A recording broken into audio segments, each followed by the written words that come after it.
Hello, Year 2 children. It's Mr Yeardsley here at school. Hope you had a nice Easter, you kept smiling through the weekend, and I hope the YouTube clip that the teachers have put on made you smile as well. Certainly made me smile. Going to continue reading our Nothing to See Here hotel. You might remember that Prince Grogbo, although he'd been a bit demanding, had a little bit of a confession. He'd confessed that he'd broken the law and something had been stolen by a rival group of goblins. And once he told them that, he had Frankie and everybody else at the hotel arrested. And then suddenly, there was a woomph. And that's what chapter 20 is called, woomph. And it goes, woomph. The front door exploded inwards and a huge rusty cannonball arced across the reception hall and wedged itself into the wall just above the painting of great-great-great-granddad Abraham. "Nobody move!" a voice shouted. I couldn't be exactly sure as my ears were ringing from the blast, but it sounded like the voice of a girl. It was coming from the front steps, but it was dark and there was so much smoke and dust that no one could see who it belonged to. "Or else!" Nobody moved a muscle. Even Prince Grogbo quickly sprawled himself across the table, stunned into silence. I stared with wide eyes at the dust cloud that rolled through the hole in the wall where the front door used to be. "What was that? First mate plank?" a second voice in the smoke asked. It was a high-pitched and scratchy noise, like the hinges of the back garden gate. "I said," came the girl's voice. "Eh?" asked the scratchy voice. "Will you shut up?" the girl's voice snapped. "You're ruining my entrance, and while we're at it, I hadn't said fire yet." "What?" "I hadn't given the command." "What command?" "Fire!" The girl was clearly losing her temper. I could hear the sound of her stamping on the spot. "I hadn't said fire." "Oh," the scratchy voice said. "Fire!" There was another enormous whoomph, and a second rusty cannonball shot through the hole in the wall and demolished the cloakroom door. "Oh, forget it!" the girl's voice shouted. There was a sound of footsteps, and a silhouette suddenly appeared in the smoke. Prince Grogba obviously recognised the little shape as he started mumbling, "No, no, no," under his breath. The girl emerged into the reception hall and stood, feet wide apart, with her hands on her hips. She aimed a tiny musket into the air and fired it. "My name is Tempestra Plank," she yelled, "and I've come to reclaim our treasure." There she is, Tempestra Plank.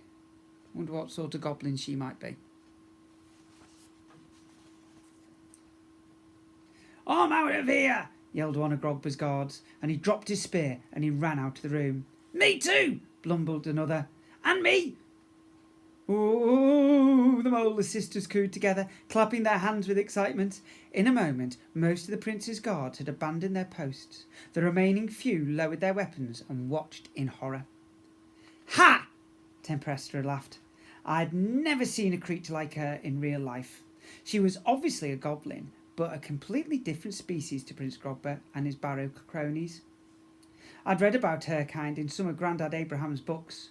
Squall goblins, voyagers that sailed the deepest sewers and oceans who never came ashore.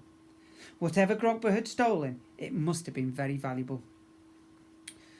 Where the barrow goblins were short and round, Tempestra was tall and slim. If she'd stood next to me, she would easily be as high as my shoulder.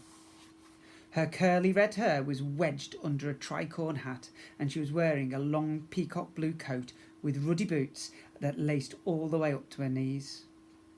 "Where's Grogbottom?" she said through gritted teeth. Everyone sitting on the floor pointed at Prince Grogba, who was tiptoeing his way towards the nearest exit. The prince froze and turned to face the goblin girl, laughing nervously. Tempestra's eyes lit up with a vengeful glee when she saw Grogba in the crowd. "Avast, sewer rats!" she shouted, and, well, I swear to you, I'm not lying, the hull of a goblin pirate ship came crashing through the wall. Guests and goblins alike scattered in all directions as huge chunks of the staircase fell inwards and shattered on the black and white tiles. Seawater splashed round our ankles as the enchanted wave that had carried the ship up into the beach hit its mark. Rah! There's enchanted ship. The ship's pirate crew clambered down the wooden sides or swung to the ground on ropes. They were a terrifying bunch of goblins and goblinettes. Some of them wore eye patches or had peg legs or hooks for hands, and all of them were brandishing cutlasses. Cutlasses like a curved sword. You can see one there that he's holding. "Get him!" Tempestra ordered, and her crew rushed at the prince. They grabbed him and dragged the chubby goblin, kicking and flailing towards the girl. "I can explain," Prince Grobber yelled. "I only borrowed it." "Prepare to die!" Tempestra hissed in the prince's face, drawing a sword from her belt. Everyone grimaced and squinted, everyone except Mum. "Hold it!" she bellowed. The entire hall stopped what they were doing and turned to stare. "What's going on? You can't just blow a hole in our hotel, then murder a guest in reception, even if Grobber is a loathsome little toad." Suddenly, my brain caught up with everything that was happening and my jaw fell open. I looked at the pirate girl, I looked at the ship, I looked at the crew, and I knew I'd seen them before. My brain started racing. What did Tempestra say about her last name? I nearly fell over with excitement. "Plank!" I gasped. I was staring at the daughter of the greatest goblin pirate that had ever lived, Captain Clamanitus Plank. Chapter 21. Bones in a Box. Tempestra smiled at me, then looked back at Mum. "Sorry, madam." She removed her tricorn hat and bowed low, then turned and poked a slender finger into the end of Grobber's nose. "We've been searching for this grottish little blunder for years." "Why?" my mum said with a quivering voice. "Who are you?" The pirate girl tucked her sword back into her belt, then reached up, grabbing Mum's hand and shook it. "I am Tempestra Plank, first mate on board the Blistered Barnacle," she said, pointing back at the ship. "The boy's right. My father is Captain Clamalitus Plank, the scourge of the Seven Sewers. This slug-dropping," she pointed at Prince Grobber, "stole his most precious treasure, and we've come to take it back." Everyone oohed and ahed. There wasn't anyone in the magical world that hadn't heard of the wild adventures of Captain Plank.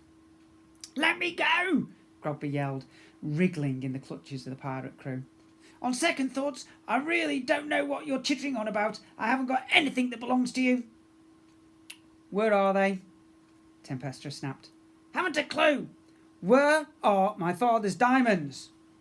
"Never heard of them," Grobber spluttered. "Tell us." The prince started squirming and twisting even harder, so that the pirate struggled to keep hold of him. "I'll never tell," Grobber screamed, just as he jerked sideways and stepped into a shaft of moonlight that was slanting through the hole in the reception wall. Suddenly, the room was filled with hundreds of tiny stars as something near the prince's head reflected the moonbeam in every direction. "Aha!" Tempestra marched over to Grobber and yanked the brooch off the front of his turban. "Got them!" "No, my diamonds!" Grobber whined as his enormous feather drooped and fell to the floor. "Stop snivelling," one of the crew members said to Grobber as he tied up the prince's hands and feet. Tempestra held the little treasure up to the light, and for the first time I saw that it wasn't a crescent moon-shaped brooch at all. It was a pair of diamond-encrusted false teeth. "Go and get Dad," Tempestra said to her crew, and two pirates ran back to the ship and climbed on board. Moments later they reappeared on the deck, lugging a wooden chest. "Heave-ho!" they chanted together and threw the box down to the other crew members.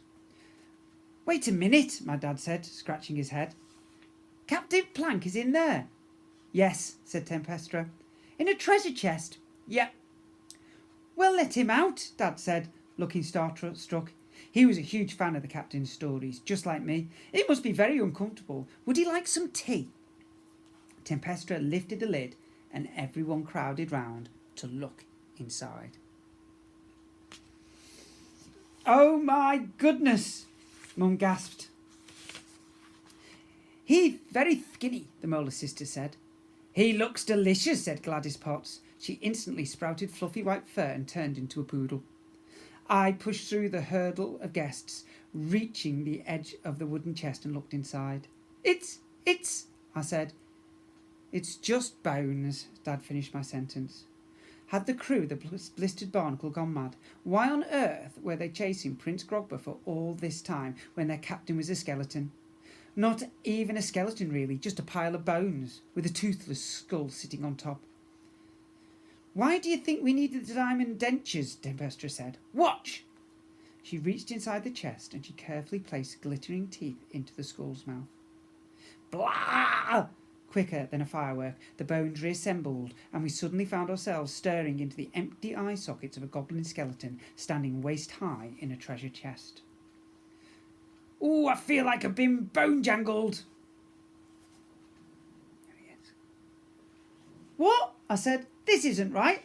My brain started racing again. In my books, Captain Plank was a goblin with hair and skin and eyes, not a "Dad!"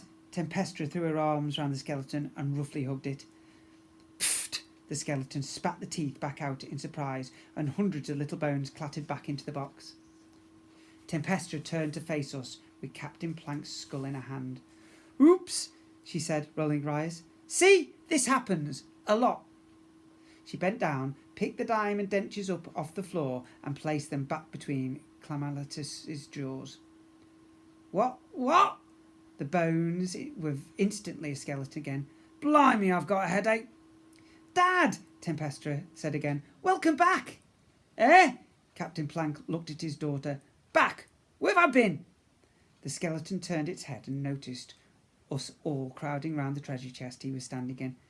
"Hello," Mum said. "We're thrilled to have you here," Dad joined in. "Who are you?" Captain Plank croaked. "What's going on?"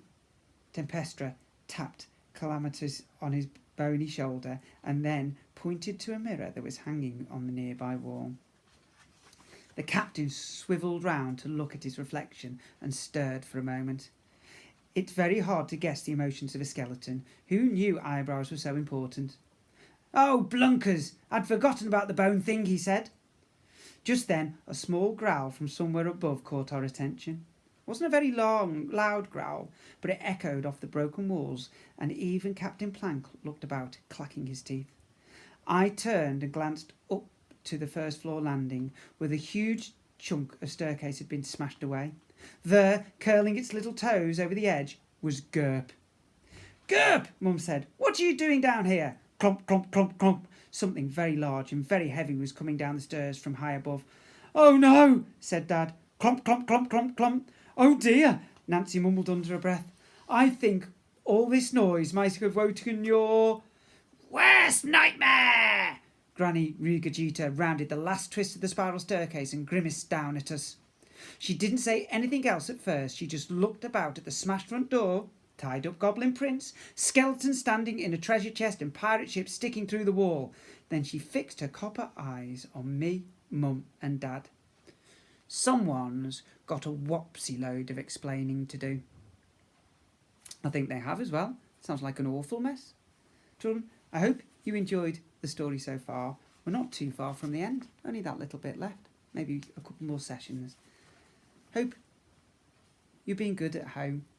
I hope you remember our school motto. If you see someone without a smile, give them one of yours. Keep smiling, everyone. Bye-bye.